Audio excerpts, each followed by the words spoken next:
खुलुमबाय। गिबियावनो नोंथांमोनखौ बयखौबो सोरजिदा क्रिएटिभिटी चेनेलाव बरायनायजों लोगोसे फुंबिलिनि गाहाम हामलायनायखौ बावहरग्रोनाय जाबाय। दिनैनि माखासे निउस आपडेटफोरखौ नोंथांमोननि सिगाङाव फोरमायथिना होनो आवगायनाय जालायबाय। नोंथांमोनहा भिडिअखौ नायनानै मोजां मोनोब्ला लाइक खालामगोन होनना आसा खालामबाय। लोगोसे इउटिउब चेनेलखौ दाबो साबस्क्राइब खालामाखैबा साबस्क्राइब खालामनानै लानो थाखाय गुरै खावलायनाय जाबाय। थ' बिदिब्ला जोङो भिडिअखौ जागायनोसै। गिबियावनो दं बर'फोरनो बेबायदि समाव गोदान हाथियार लाग्रा आफादनि गोनांथि दंबावोमोन ना? बाथ्राया आथिखालाव समाजारि बिजोङाव जोबोद गोख्रैयै गोसारबाय थानायखौ नुनो मोनसोलायदों। गोबाङानो बेबायदि बुंसोलायदों। मैया समाजारि बिजोङाव जेब्ला बर'फोरनि गेजेराव हाथियार लाग्रा गोदान आफाद जोनोम जानायखौ फोसावनानै होनाय लोगो लोगो गोबां सुबुंफोरनि गोसोआव गुलाय गुजाय साननायफोरा सोमजिदों होनना खौराङाव मोननाय जादों। मख'जाथावदि बै गोदान आफादफोरखौ गुसुङै BNLA मुङै मिथिनाय जादों।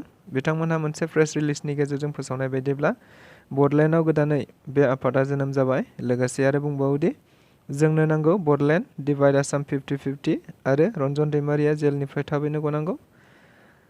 जुदि जोंनि दाबिफोरखौ मावफुङाब्ला आसामाव सिरियाल बम ब्लास्ट खालामनाय जागोन होननाबो प्रेस रिलिजनि गेजेरजों बुंथिबावो।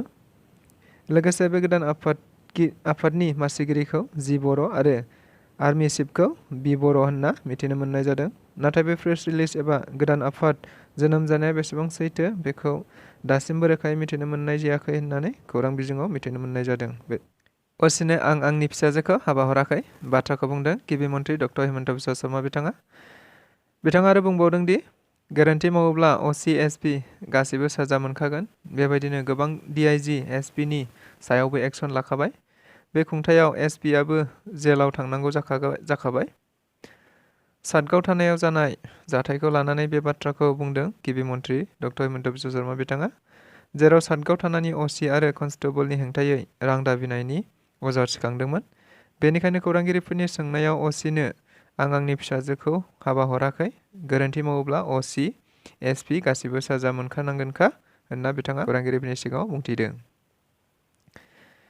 दाखालि बावैसो फाबु हाग्रा ओनसोलाव होखारनाय जानाय सुबुंफोरखौ खौरां लानो थांनायावनो MLA भरत नर' बिथाङा होखारजाग्रा सुबुंफोरजों बेंखनजादों। मिथिनाय बायदिब्ला खैफोदनि समाव खौरां लानो फैयाखै होनना अजद होदों बै बियाबनि सुबुंफोरा। लोगोसे बिसायख'थिनि समाव भट बिफैनानै राजधानी दखल खालामनो हादों, नाथाय खैफोदनि समाव हेफाजाब होफैयाखै होनना बिथांमोनहा MLA भरत नर' बिथांखौ बेंखननानै MLA भरत नर' गो बेक होनना स्ल'गानजों गोमसारहोदों थासारिखौ। जेराव बेबायदि सोमावसारनायाव बियाबनि गोबां रायजो राजाफ्राबो दंमोन होनना खौराङाव मिथिनो मोननाय जादों। आलादा खनमथाफोर रायजो माब्लाबाबो जाया, बेयो मोनसे मोगथां नङै बाथ्रा। बे बाथ्राखौ बुंदों धुबुरी लक सभा बियाबनि MP बदरुद्दिन आजमल बिथाङा।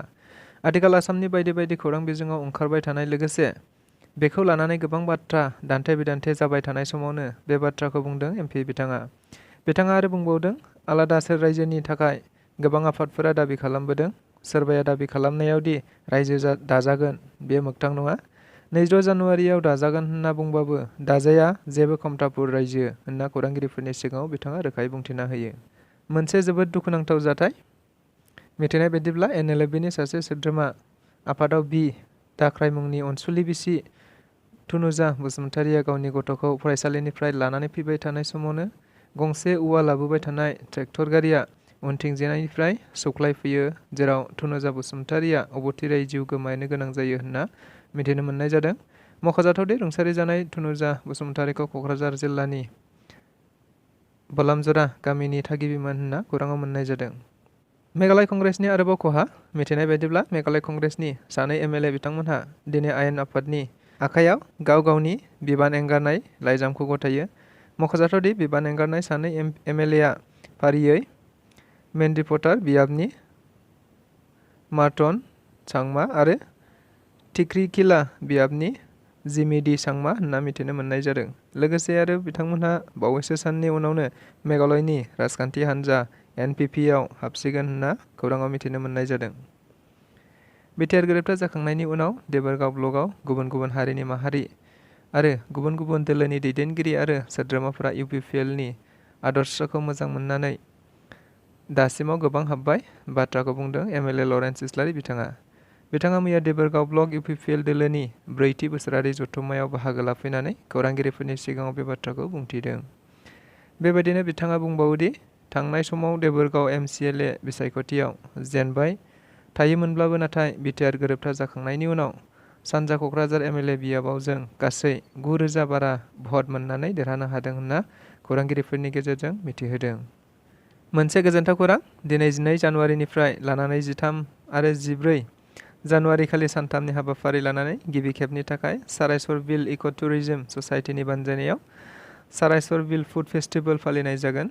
मिथिनाय बायदिब्ला क'क्राझार जिल्लानि सिङाव थानाय रुपसि एयारपर्टनि साखाथियाव पद्मजरानि मोनसे मुंदांखा सारायसर बिलोआव देग्लाय गिबि खेबनि थाखाय सारायसर बिल फुड फेस्टिभेल फोरबो खुंनाय जागोन, जेराव बर'नि दोरोङारि संनाय खावनायनि बादायलायनाय, दुरुं बोनाय बादायलायनाय आरो बायदि बायदि मेहेरगोनां हाबाफारिफोर लानाय जादों।